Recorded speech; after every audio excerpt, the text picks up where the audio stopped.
Hello y'all, hope you're all doing well. This is RJ, live from Stratford Hall, birthplace of Robert E. Lee, birthplace of founding fathers, birthplace of two signers of the Declaration of Independence, some of the most important anti-federalist people to help shape our nation, born right here. I'll walk back to this historical marker in just a little bit. I think this is one of the most important special places on the planet. Love this place. I'm among maybe the only one here today. The heat has kept people away. And here's Stratford Hall, originally built back in 1730s. It's threatened by the British. British came up this way, and thankfully Richard Henry Lee frightened them away and protected this place. General Robert E. Lee was born right there on the right side of this building, right there on that second floor on the right side. Now it's closed today. The inside, the Great House, is only open Wednesday through Sunday, so I'll have to come back another time for that. But I figured I'll just walk around the perimeter, read some of the historical markers here, talk about this a little bit. To me, this is hallowed grounds. This is in Westmoreland County, just only about 5 or 6 nautical miles from George Washington's birthplace. If you read about the Washingtons and Lees, you know how closely intertwined the Washingtons and Lees are. Well, George Washington was born right off the Potomac River, just like this is just right off the Potomac River. Only about 6 miles from here. And I'll talk more about that later. But this right here, land was first acquired back in just in the early 1700s, barely 100 years after the founding of Jamestown. And this house right here, built back in 1738.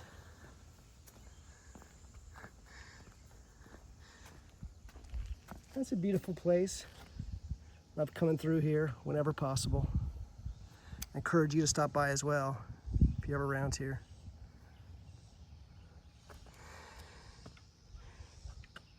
Definitely it's a little more hot and humid day today.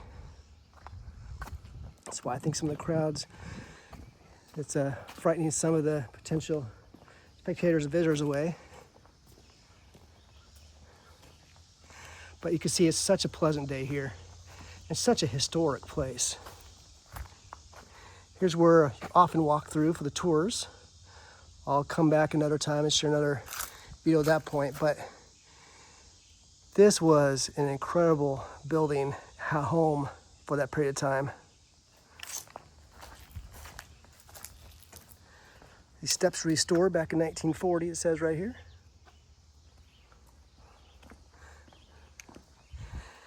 Now there is supposedly a scene of the Patriot that many will say here. That's kind of controversial. Some people say it did not happen here, but it would be ideal because the Potomac River is just beyond those trees, just beyond those hills over here.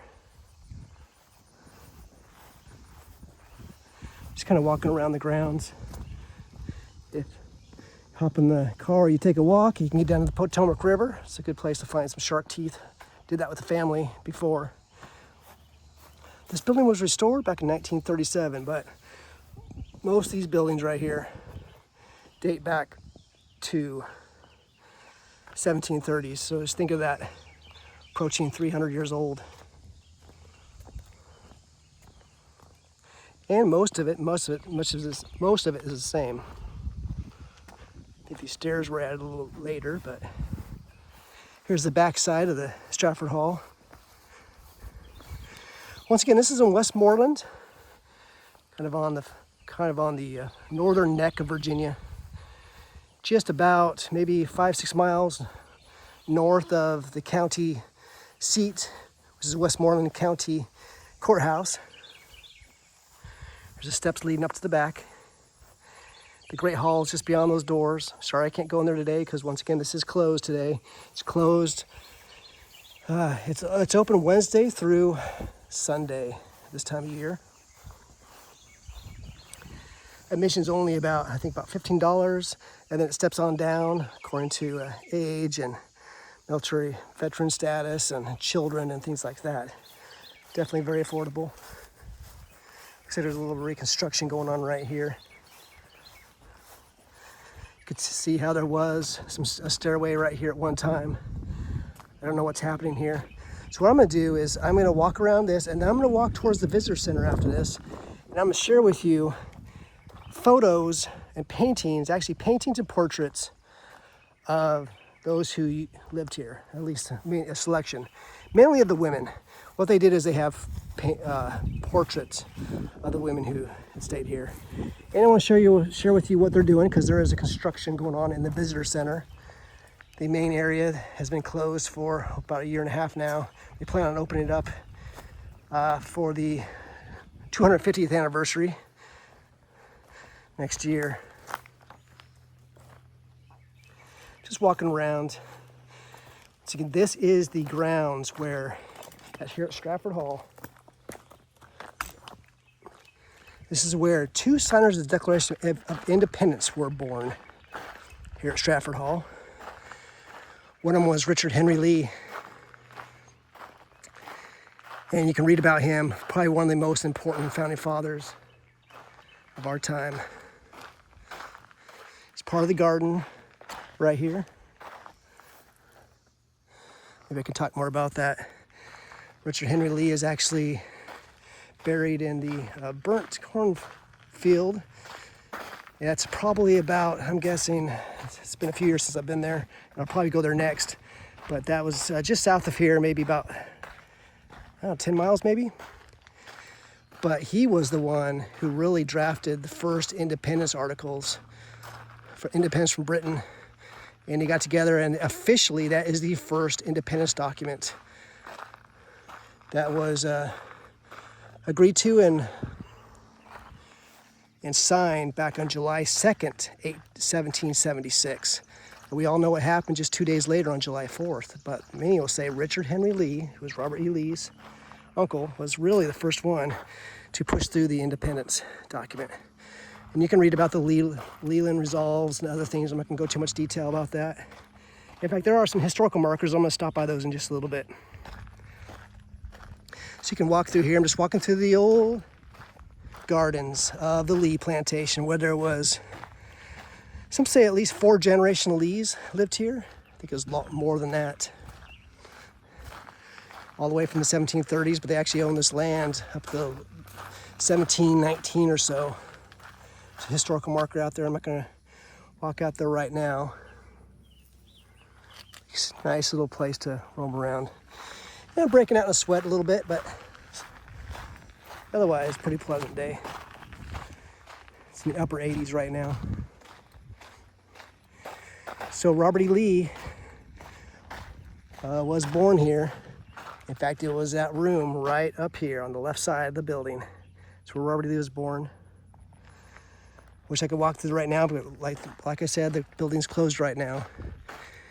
But he lived here for the first 3 years of his life. And then they moved over to Alexandria, and there's a house over there. Oh, my watch is going off right now. I'm not sure why it's going off. Okay. So Robert E. Lee was born here, only lived here the first 3 years or so. His father, Henry, or Lighthorse Harry Lee, came here, and of course spent a lot of time with him. But he had died earlier on in Robert E. Lee's life. But Robert E. Lee's mother was, you see, Carter, and you might be familiar with that. She was born at the Shirley Plantation, which is known as the oldest plantation of all of America. That was owned by the Carters. In fact, it's still owned by the Carter family today. The Shirley Plantation, which is right next to the Berkeley Plantation. The Berkeley Plantation is known for multiple things. The Berkeley Plantation, right off the James River, is some of the claims to fame is that's the first 10 presidents of the United States stayed there. Just had dinner there. Say that's where taps was first was composed and was first played there at the Berkeley Plantation. Also said a claim to fame is the very first Thanksgiving. According to some metrics, you could say that was the first Thanksgiving in America that took place there, if anything, in Virginia. And well, the plantation right next to the Berkeley Plantation, where all that took place, which was the home of the Harrisons. The Harrison family, once again, one of those boys grew up to be a signer of the Declaration of Independence over there. In fact, I just shared a video of that recently. If you're just joining me, I'm walking through the Stratford Hall plantation, the birthplace of founding fathers, signers of the Declaration of Independence, the birthplace of Robert E. Lee, and so forth. Just walking through these grounds here. Gives me a chance to gab and just chat. I figure instead of just walking around here by myself, I can just turn the video on and chat with y'all. But going back to the Berkeley Plantation, once again, the Harrisons lived there. And one of those boys grew up to be some of those boys from that line grew up to be presidents of the United States and also signers of the Declaration of Independence. Well, the house right next to that is the Shirley Plantation, which is known, if you look that up, the oldest plantation of all of America, owned by the Carter family, one of the wealthiest families in America. You can read about that's where Robert E. Lee's mother was born, there at the Shirley Plantation. And as was custom of the day, that's where Robert E. Lee's parents got married. Robert E. Lee's parents got married. That is his mother, Mary, and also Light Horse Harry Lee, or Henry, got married there at the Shirley Plantation. It's not open to public very often anymore because it's still privately owned after all these years. So you can just imagine coming through here, these grounds where two signers of the Declaration of Independence were born and raised right here. Robert E. Lee was born right here.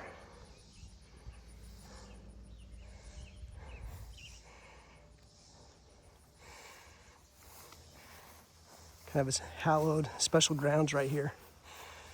Important anti-federalist from here. It's no surprise the Lees were closely assigned with not only George Washington, but George Mason, the father of our Bill of Rights, and others. In fact, it was Robert E. Lee's brother, Charles, who ended up marrying into the Mason family. In fact, it was Sidney. If you look up Sidney Lee, Robert E. Lee's brother, he married one of George Mason's granddaughters. And their child was Fitzhugh Lee. And Fitzhugh Lee, you probably are very familiar. Fitzhugh Lee was a Confederate general. He was Robert E. Lee's nephew. And he became governor of Virginia as well. He's buried over there in the Hollywood Cemetery right next to Jefferson Davis in Richmond. But puts in perspective kind of the powerful alliances and how important these people were, the founding of this nation, and how important they were to the anti-federalist movement to keep federal government limited, the powers of the elected government officials limited.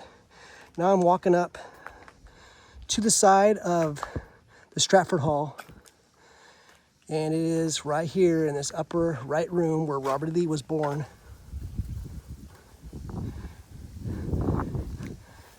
You can there's a space up there.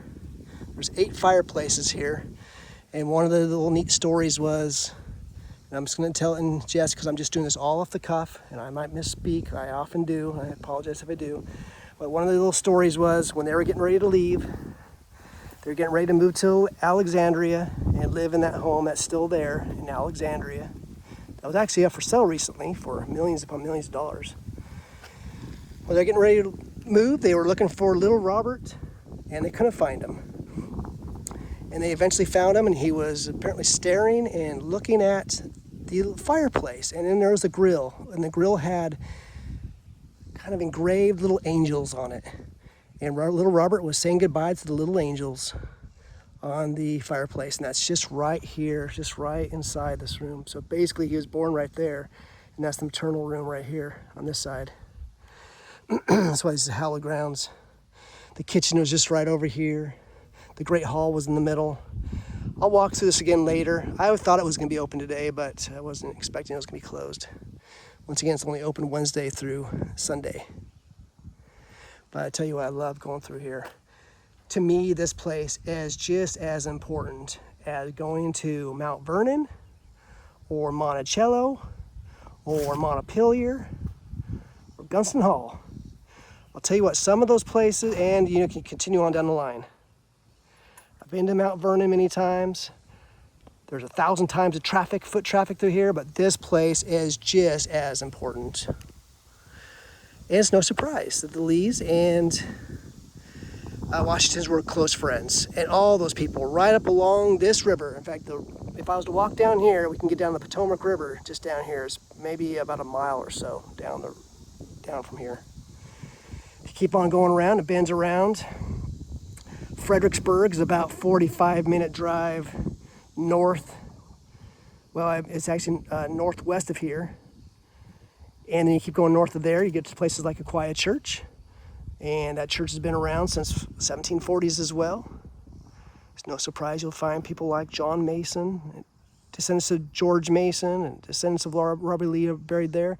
Keep going north, you eventually get up there to Lee, Sylvania. Lee, Sylvania is where basically Robert E. Lee's grandparents are buried. And in fact, they're in unmarked graves. Now we know where they're at. There's a marker there. If you ever go to Lee, Sylvania, you can go find the gravesite. It's a little bit of walking. Gotta go up a hill, gotta go walk it. And you'll go find the gravesite of, basically it was Light Horse Harry Lee's parents, who of course were Robert E. Lee's grandparents. They are buried there, and their grave markers have been missing for over a century or so. But there's a plaque there, and you can see exactly where Robert E. Lee's grandparents were that lived there in Lee, Sylvania. I'll share a video there at some point. I did share a live video there years ago when I was doing more for Monuments Across Dixie. So once again, you probably recognize it's going to get moving on soon, but here it is. Stratford Hall, the home of the Lees. This is where the Lee family, for generations and generations of Lees, lived here. All the way, owning this property all the way from the early 17 teens, barely 100 years after the founding of Jamestown, where two signers of the Declaration of Independence, really important signers of the Declaration of Independence, the only brothers who signed the Declaration of Independence, were born right here. And so that's the environment Robert E. Lee was raised in.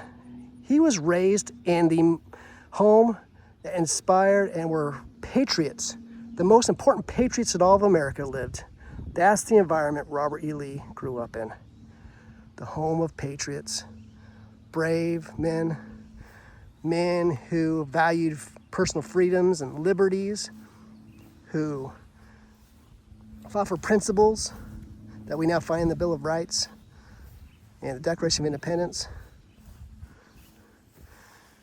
It's no surprise that the guy, Richard Henry Lee, who signed basically the predecessor to the Declaration of Independence, was born right here in the exact same home that Robert E. Lee was born into as well.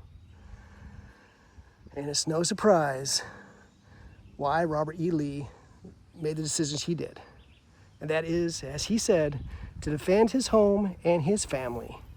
As he said, how could he attack his own family, his own wife, his own children? He will do what Virginia decides to choose. That is the honorable, noble thing to do. Robert E. Lee made I understood this as a little tiny child. It's amazing how adults are so ignorant today to claim they throw these really ridiculous labels around like traitor. That is so narrow-minded, so shallow. It's just simple-minded nonsense. It all made sense to me, even from a little child. Years before I came to places like this. Now I'm going to walk over this way. I'm going to start walking over towards the gift shop and also the visitor center, because the visitor center has some displays there, and there are some historical markers around here as well. Now, if you come here, you have an option. You can wear some headsets, and it gives you an option to do a self-guided tour listening to a headset, and you get to choose what you want to listen to.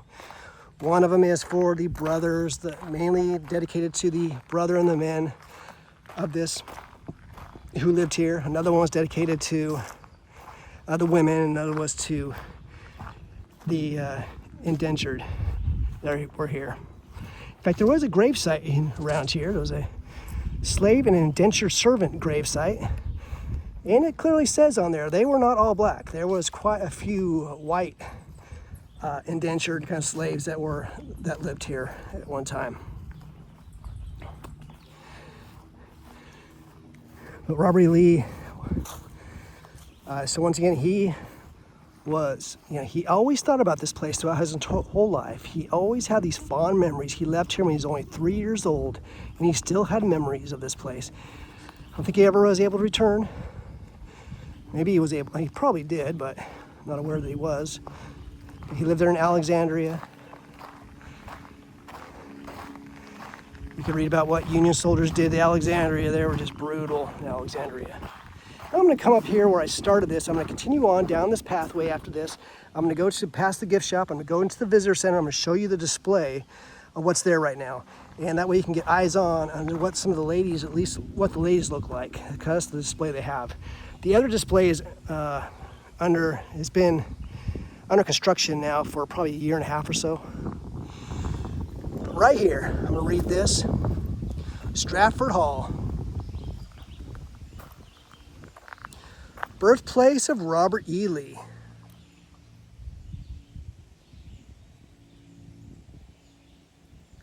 Robert Edward Lee was born at Stratford Hall on January 19th, 1807, to Henry Light Horse Harry Lee, a Revolutionary War hero, and Anne Hill Carter. Robert E. Lee spent the first 4 years of his childhood here, before moving with his parents and siblings to Alexandria, Virginia. Years later, during the Civil War, after Lee's family home, Arlington, had been turned into a United States military cemetery, Lee wrote a letter to his daughters, Agnes and Annie Lee. I am much pleased, he wrote on November 22nd, 1861, at your description of Stratford and your visit. It is endearing to me by my recollections, and it has always been a great desire of my life to be able to purchase it. Now that we have no other home, and the one we so loved has been so foully polluted, the desire is stronger with me than ever. Lee never purchased Stratford, however, and never owned a home. After 32 years of service in the United States Army, Lee resigned his commission on April 20th, 1861, and accepted command of Virginia's Army of Naval Forces 3 days later.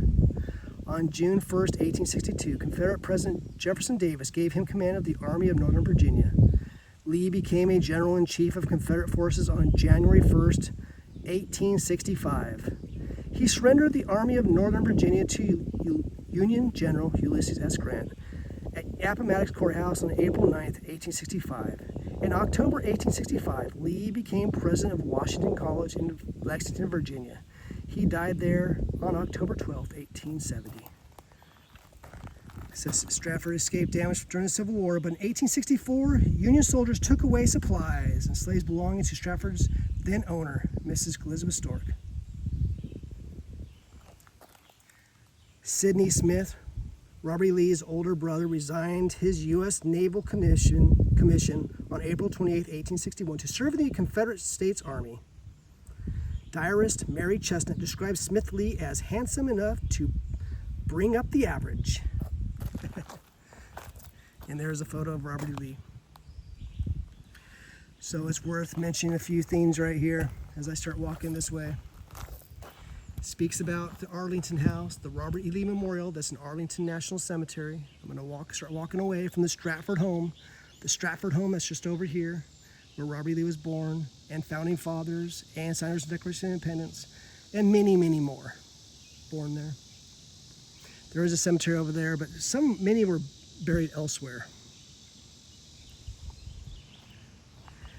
Now, Arlington National Cemetery, of course, the large, prominent house that's up on the hill is called the Robert E. Lee Memorial. It's been that way for many, many decades. It's also called the Arlington House because it was built by Robert E. Lee's father-in-law. Basically, Robert E. Lee's father-in-law was the boy that George Washington raised, if you remember. George Washington basically didn't have any biological kids, but he did raise 2 of Martha's grandkids. Came to live with them. It puts in perspective, if you ever go to Mount Vernon, George Washington's estate, you'll see George Washington and Martha holding the hands of 2 little kids. One was a little boy and one was a little girl. That little boy grew up to be Robert E. Lee's father-in-law. That little boy grew up, he inherited much of George Washington's artifacts and relics. And he built the Arlington House that is there on Arlington National Cemetery. Well, when he passed away, that was all passed on to his daughter. And Robert E. Lee became the executor and the manager of that estate. Once again, Robert E. Lee never bought any slaves, but he was forced to have to manage them. But it was there that, of course, Robert E. Lee ended up marrying there. If you ever go to Arlington National Cemetery, at the Arlington House, that's where Robert E. Lee got married to his wife. Because after all, that was her childhood home. And Robert E. Lee had 7 children. 5 of those 7 children were born there in Arlington National Cemetery, in the Arlington House, in the Robert E. Lee Memorial. That's why there's the Robert E. Lee Memorial House, the large house that's the centerpiece of Arlington National Cemetery. Was the place where Robert E. Lee lived for decades. It's where he was married. That's where his children were born. Of course, he served in the U.S. Army for 32 years, so he couldn't be there the whole time. But so here's the gift shop, and unfortunately, it's closed today. I loved it. I loved to be able to go in there. They do have some historically accurate flags. Wish I can go in there. I have been a member of the Stratford Hall for a couple years now. I always want to support this place. They're doing their best to not cave into the woke. Of course, this place was on the chopping block. The Mayo Marxist leftist Democrats in this state, what I call the Talibanist, Mayo Marxist, cancel culture woke, actually tried to remove the tax-exempt status of this famous historical home. It's unbelievable. That's how low they go. That's why the left doesn't like Independence Day. They don't like the 4th of July. They don't like it. And they actually were attacking the founders of our nation. Places like this. They were actually trying to remove the tax-exempt status of the Stratford Hall. And they're the same ones, those leftist Democrats, who removed the name of George Mason off of a school in Virginia. They removed the name of Thomas Jefferson off of a school. They removed the name of George Wythe, who was a signer of the Declaration of Independence here in Virginia. They removed the name of Thomas Nelson, a famous founding father who signed the Declaration of Independence. So we know what those leftist Democrats actually think about our founding fathers. They're doing all they can to just scrub them and wipe their existence away. We've seen it. There's proof of that all over the place. That's why these places are so important to support. Now I'm going to read this. Stratford Hall, the home of patriots. That's why I'm reading this, the home of patriots, because this gives you an idea. This is probably the most important home, I'd say, in all of America. And just to describe in part why. Home of patriots, and you wonder why are the left Democrats trying to remove this as a tax-exempt status and attacking this? Well, it's because there's people like this who stood up to government. There's the Lees who stood up to powerful, centralized, tyrannical governments. That's what the Lees were about. The Lees were all about standing up and supporting local control locally and standing up against tyrants. And here's one of the people who was born and raised here, Richard Henry Lee and his brother Thomas Lowell Lee. They led Virginia's first opposition to British taxation in 1765. rallying men of Westmoreland County, and once again, we are in Westmoreland County right here, to sign the Leeds Town Resolves. Now, I encourage you to read that because that's all about which threatens danger and disgrace to citizens who pay the stamp tax. In spring 1776, Richard Henry introduced his famous resolution in the Second Continental Congress that these United Colonies are and ought to be free and independent states. So he did that back in spring of 1776. Lee's bill was adopted by Congress on July 2nd, and 2 days later, the Declaration of Independence was ratified. So really it was Richard Henry Lee, who was born right here, Robert E. Lee's uncle, who pushed through this out, was really the one who pushed through the first Declaration of Independence. So once again, Richard Henry Lee introduced his famous resolution. Lee's bill was adopted by Congress on July 2nd. 2 days later, the Declaration of Independence was ratified. Richard Henry and Francis Lee were the only brother signers of the Declaration. So once again, I said it before, the only brothers who signed the Declaration of Independence were born right here, where Robert E. Lee was born. William and Arthur Lee, living in England, risked their livelihoods and lives by aligning themselves with their Lee brother patriots. With war imminent, Congress made Arthur a secret agent and commissioner to the court of Versailles. William served as commercial agent in French ports and commissioner to the courts of Berlin and Vienna. Henry Lighthorse Lee of Lee, Sylvania, captain in the 5th Virginia Light Dragoons, became the youngest officer in the American Revolution to be awarded a congressional medal. Following the war, Henry married his cousin Matilda Lee and came to live with her at Stratford. He is best known for his eulogy of George Washington, to describe him as father in war, first in peace, and first in the hearts of the countrymen. So once again, think of all these people who lived here, including, don't want to forget, Lighthorse Harry Lee, Robert E. Lee's father, who was the famous general, cavalry general during the American Revolution, who gave George Washington's eulogy. And it's no surprise, because after all, Lighthorse Harry Lee was born at Lee, Sylvania. I mentioned it just briefly, but Lee, Sylvania was a close distance to Mount Vernon. And they said George Washington used to go visit the Lees over there in Lee, Sylvania often. Lee, Sylvania is now a state park. You can go see what's left over from the house where he was actually born and lived. Unfortunately, the only thing remaining is a little tiny corner of the house. They built when they built a train going through there about 100 years ago, that's not even being used anymore. They completely excavated the whole area and just dug right through the house, and there's hardly anything left. But that's, once again, that's where Robert E. Lee's father was born, in Lee, Sylvania, which is north of here and just south of Mount Vernon. It's probably about 20 miles south of Mount Vernon, Lee, Sylvania, and that's where Lighthorse Harry Lee's parents are. And once again, I mentioned that there's all those grave markers have been removed and they're in unmarked graves, but we know where they're buried at. This right here speaks about the skirmish at Stratford Landing that took place here. It says, on April 9th, 1781, British ships were positioned just downriver from Stratford, intending to destroy property along the Potomac River and hamper the passage of colonial troops. Richard Henry Lee spotted a party from the ships headed for the plantation and hastily rounded up neighboring militiamen.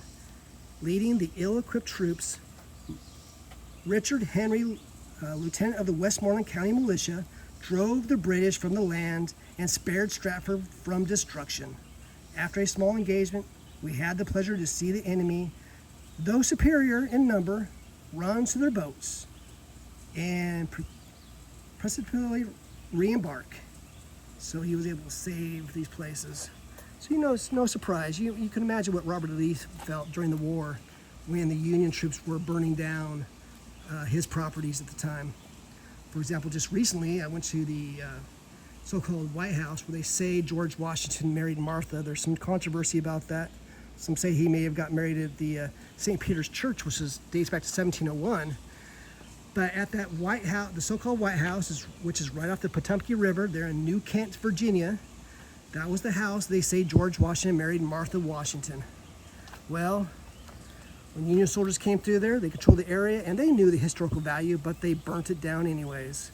They say they burnt it down partly because, after all, that home that George Washington supposedly got married in was owned by Robert E. Lee's wife, and it was getting passed to Robert E. Lee's son. It was going to be passed on to Rooney, as I understand, Rooney Lee. And they burned it down, even though they knew it was the place of George Washington. So I finally got to see that just barely a month ago. It's tough to find. You got to know where it's at. There's no historical markers, but I finally went there. I got some pictures.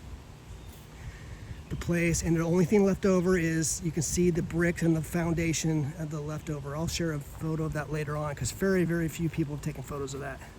It's called, once again, you can read about that, the White House in New Kent, Virginia. So now I'm walking over towards the visitor center, and while I do so, just talking about once again Richard Henry Lee, who was born here.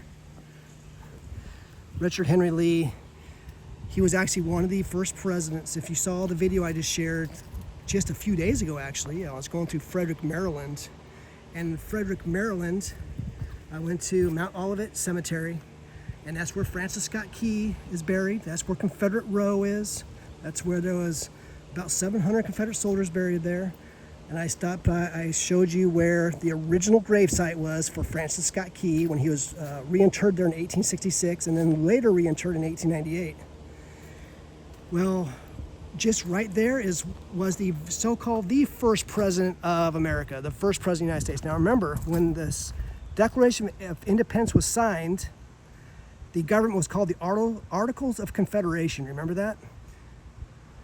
Now, it's no surprise. That's why the Confederacy got their name. The first government after the signing of the Declaration of Independence was called the Articles of Confederation. And that's what the government was for 13 years until they decided to do a constitutional committee, and they got together in Pennsylvania, closed all the shutters, nobody knew what was going on, and they ended up signing a whole new constitution up there. Makes you wonder, hopefully nothing else is going like that again today.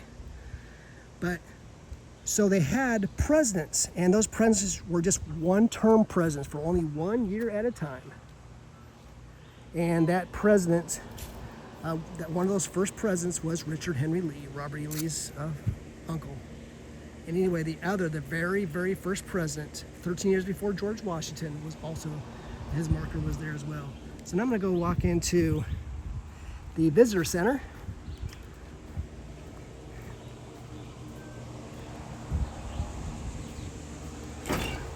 Thank you, sir. All right.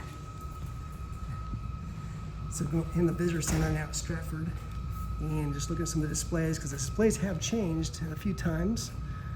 And there's the beautiful home we just looked at, and just reading this in part right now. Stratford Hall holds the unique and historically significant materials related to the life and legacy of Robert Edward Lee, who was born here on January 19, 1807. Thanks to the preservation efforts of the Robert E. Lee Memorial Foundation, established in 1929, and the generosity of donors, Stratford remains an extensive catalog of objects and papers that will source successive exhibits in this space. These materials now belong to the Robert E. Lee Special Collection, encompassing archival records, decorative arts, and objects related to the Civil War and the 19th century. The collection will help to engage and educate visitors on this critical period of history.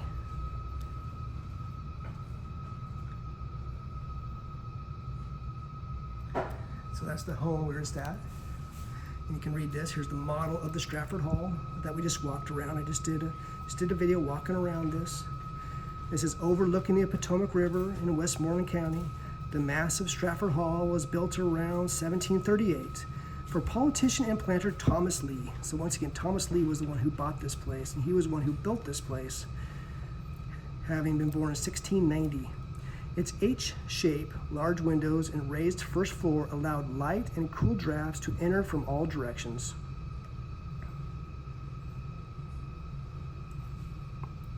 Stratford was the boyhood home of two signers of the Declaration of Independence, Richard Henry Lee and Francis Lightfoot Lee, and the birthplace of Confederate General Robert E. Lee.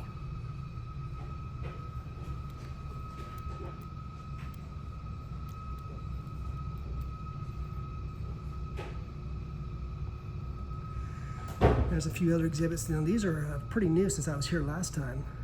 So I thought I'd read these because these are pretty cool exhibits. Here's an autograph letter signed from John George Grant to John Edward Booth. And this speaks about Robert E. Lee on Traveler. And there's a photo right here of Robert E. Lee on Traveler.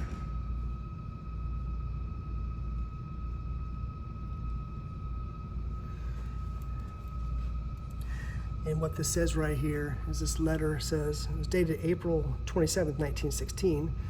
Dear Sir, my company B, 58th Pennsylvania, was stationed at Lexington, Virginia during the months of October and November 1865. During this time, General Robert E. Lee stayed at the Lexington Hotel, and we had a chance to see him every day. One day I was standing on the bridge crossing the north arm of the James River. I saw the general coming on his gray horse. I made up my mind that I would see if he would return a salute from a Union soldier. He did, smiled, and rode on. Yours truly, J.G. Grant.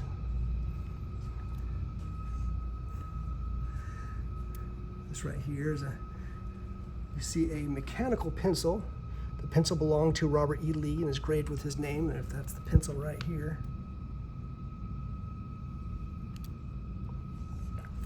And an armchair. Robert E. Lee gave this chair to his cousin Major John Lee. It was later purchased from a subsequent owner by a different John Lee, whose parents were born into slavery. He was a retired servant of Dr. George Bowling, grandson of Robert E. Lee. John Lee believed that his mother, who served as a nurse and maid to the Lee family, may have polished this very chair. And this is the chair they're speaking of right here. Here's a Pembroke table and some sketches. Here's some sketches that Robert E. Lee did. It says, on August 11th, 1829, Brevet Second Lieutenant Robert E. Lee was posted to this Corps of Engineers on Cockspur Island, Georgia, in the south channel of the Savannah River. There he was to assist in practical solutions to the establishment of a fort on the muddy marsh of Cockspur.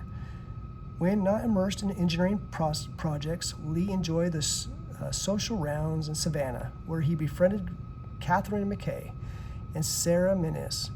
Reassigned in March 1831, and prior to departing Savannah, Robert sent promised sketches to Cockspur's fauna, a diamondback terrapin, an alligator, American alligator, to both women. So apparently there are sketches.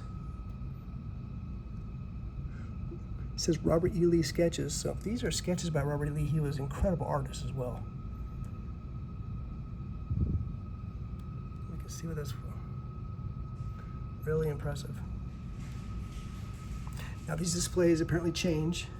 So if you come here yourself, you might see a different display in a little bit. Here's a pair of spurs.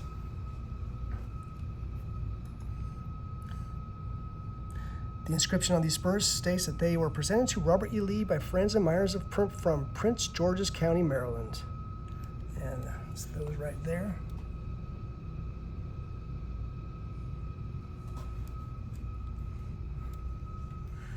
And a walking stick. I'm not going to read all that right now.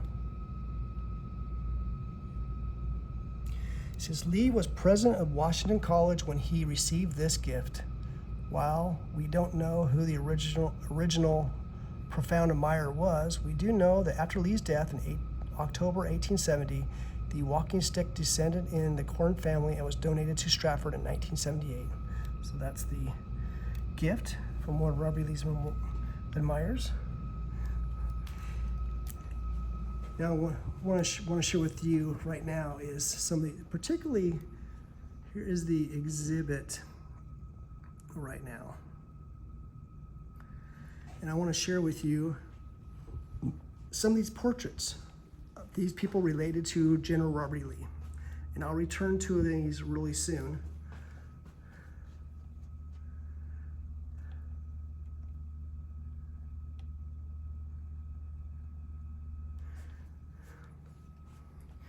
effect. What I'll do is, usually when I walk around, almost always, I just kind of talk off the cuff. But in this case, I did find this book right here, and this describes who's in here. So I am going to read some of this. So in fact, I'm going to read some of this right here. This is part of this exhibit. So these are people all related to, all Lees, all related to Robert E. Lee in some way or another. And many of these going back a long time. So for example, this one, what I'm going to do is I'll set this up so you can see this. I got my tripod right here. And read this. So this is Anne Constable Lee. Let me find Anne Constable Lee in here. She's right here. So I'm going to read this person right here. Born in London, Anne was a ward of Sir John Thorway. Her marriage to Richard Henry, young clerk of the Quarter Court, provided him with valuable social and political connections. Anne bore many children, survived Indian uprisings, and moved her household several times.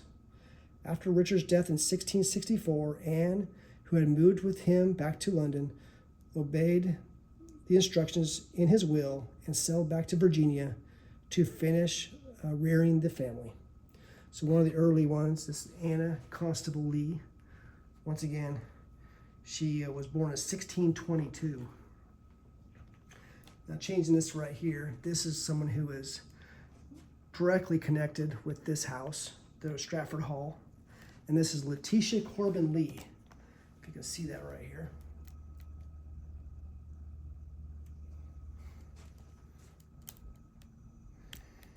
And just reading this, doing the best I can.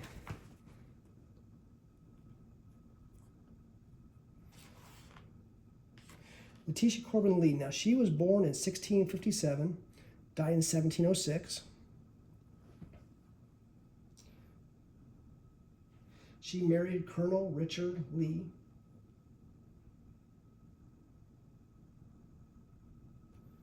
Of Westmoreland County, right? So we're in Westmoreland County right here. Letitia managed the plantation from 1676 after her husband was captured and imprisoned during Bacon's Rebellion. So you can think of it, this puts in perspective when this took place. Bacon's Rebellion, in fact, that building over there is still there. So I think it's considered one of maybe the oldest brick building in all of America. The first or second oldest building in all of America at Bacon's Rebellion. So once again, this is Letitia Corbin Lee. Now, her childhood included Thomas Lee and his younger brother, Henry.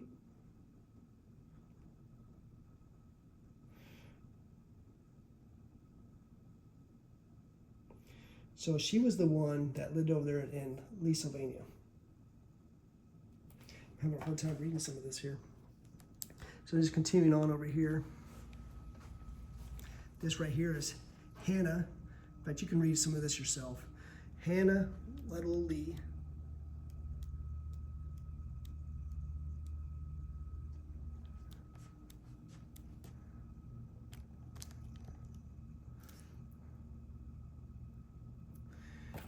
Let me see. And Hannah Little, let me see if I can find something about her.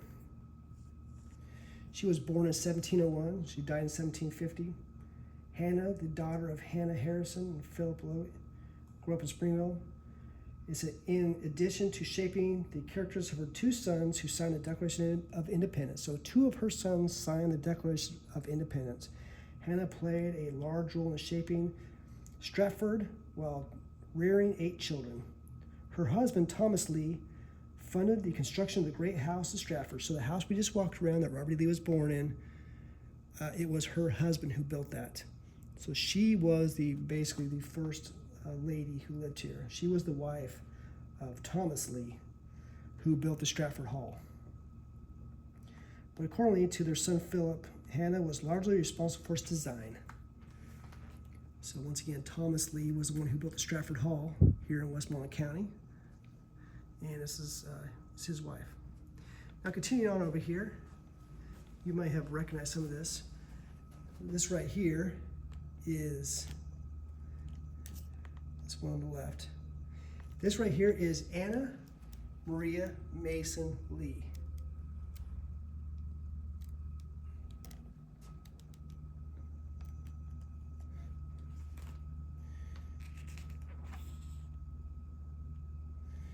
Now she was born in 1811. She died in 1898. She was the eldest daughter of John and Anna Maria Murray Masons. So she was the granddaughter of the founding father George Mason. And so she married Sidney Lee. So this lady right here that you're looking at, she married Sidney Lee, who was the older brother of Robert E. Lee. So this was basically Robert E. Lee's sister-in-law. And she was a direct descendant of George Mason. She was the granddaughter of George Mason, the father of the Bill of Rights. It's another example of how the Lees and the Masons and the Washingtons are so closely intertwined. Sidney Lee, I shared a video of his gravesite not long ago. It's over there in St. Peter's Church Cemetery Graveyard over there in Alexandria, Virginia. So once again, he was in the U.S. Navy, and when the war broke out, he supported the Confederacy and became, I think, Commodore of the Confederate Navy. Now this lady right here is Julia Calvert Stewart.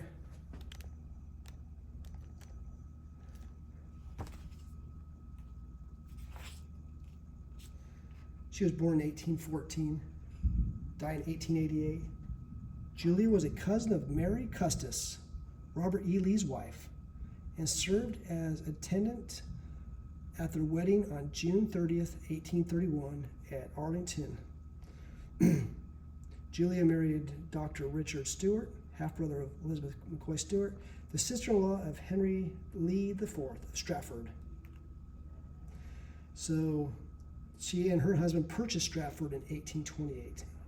And at her death, she left the property to Julia's nephews.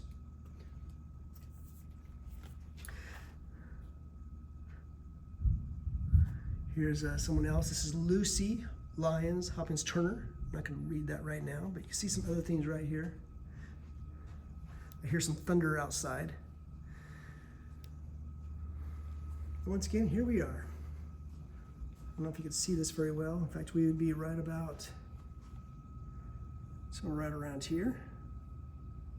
Be right about here. It's not really marked, but we'd be somewhere right about there. And this is something they're trying to put on display at some point, but we want to make sure. Whenever I see something about Robert E. Lee, gotta see it.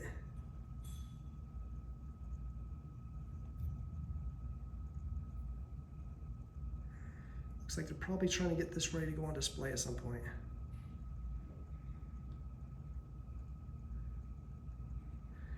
So like I said, they're working on another section of the visitor center right now. So some little odds and ends of those displays. I'm not going to share this all with you right now because it is different from when I last saw it less than a year ago. So what I'm going to do is I'm going to walk out. I'll put this book away. I did the best I could to read that. I read some of those, the life of these ladies, a little bio of these ladies from that book right there. So once again, coming out the visitor center, I let them know in advance I was going to do a little video out here. Now this section on the other side, still under construction. And so looking forward to this opening up. So I'm looking forward to seeing this when they open this back up. But this used to be open here for a little while, but I'm trying to get this done by the 250th anniversary of our nation's founding. So that's coming up. And of course, definitely need to see that.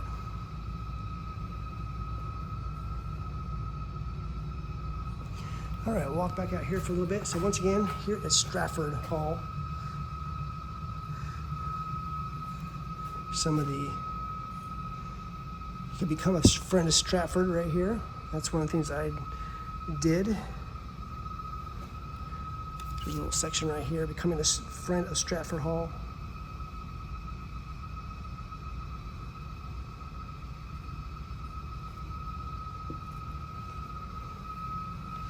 They have wine and oyster festivals here as well, here and there. Got little other exhibits and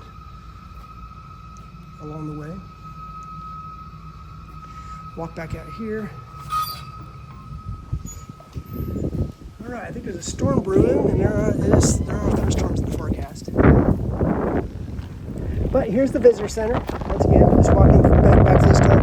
So once again, that was here at Stratford Hall, and this video is going on, I guess, an hour now, right?